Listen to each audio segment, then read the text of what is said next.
Hello everyone. Today we're going to delve into a topic that's crucial for everyone to understand: blood-borne pathogens. These microscopic entities, invisible to the naked eye, pose significant health risks if we're not careful.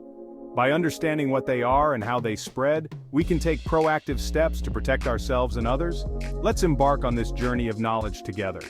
Blood-borne pathogens are microorganisms that live and multiply within our blood. These pathogens can cause a range of illnesses, some mild and others potentially life-threatening. They are transmitted through contact with infected blood or other bodily fluids like semen, vaginal secretions, and in some cases, breast milk. This hidden world of microscopic threats might seem daunting, but knowledge is power. By understanding the different types of blood-borne pathogens, their modes of transmission, and the preventive measures we can take, we empower ourselves to stay safe. In the following sections, we'll explore some common blood-borne pathogens, the ways they spread, and the strategies we can employ to mitigate their risks. Let's shed light on some of the most well-known blood-borne pathogens: HIV, hepatitis B, and hepatitis C. These three viruses pose serious health concerns globally, and understanding their unique characteristics is vital for effective prevention and management. HIV, or the human immunodeficiency virus, attacks the body's immune system, making it difficult to fight off infections. If left untreated, HIV can lead to AIDS or acquired immunodeficiency syndrome, a condition that leaves the body highly susceptible to opportunistic infections.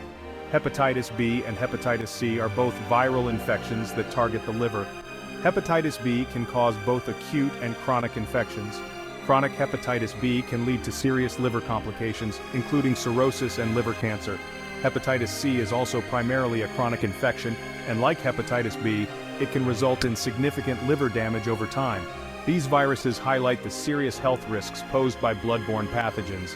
Knowing the differences between these viruses is crucial.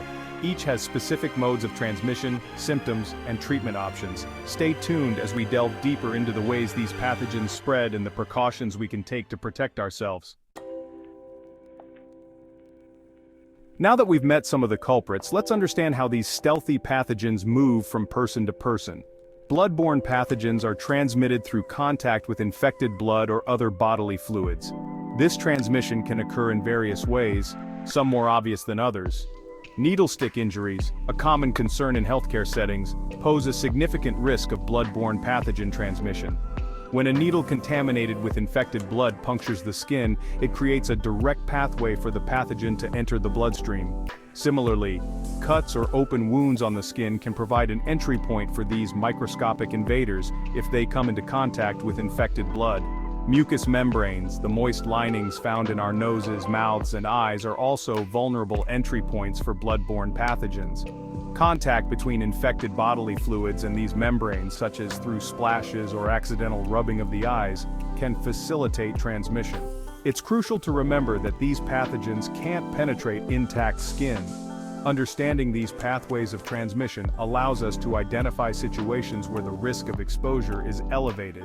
In the next section, we'll discuss the populations that are particularly vulnerable to blood-borne pathogen infections.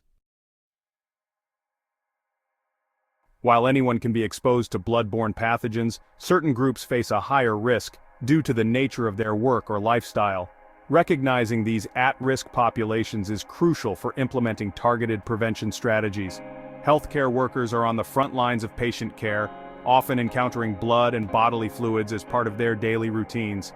Nurses, doctors, paramedics, phlebotomists, and lab technicians are just a few examples of healthcare professionals who face an elevated risk of needle stick injuries and other exposures.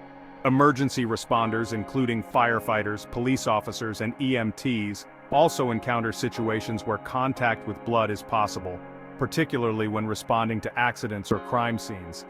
Another group facing heightened risk is people who inject drugs. Sharing needles and other drug paraphernalia creates a direct pathway for blood-borne pathogens to spread.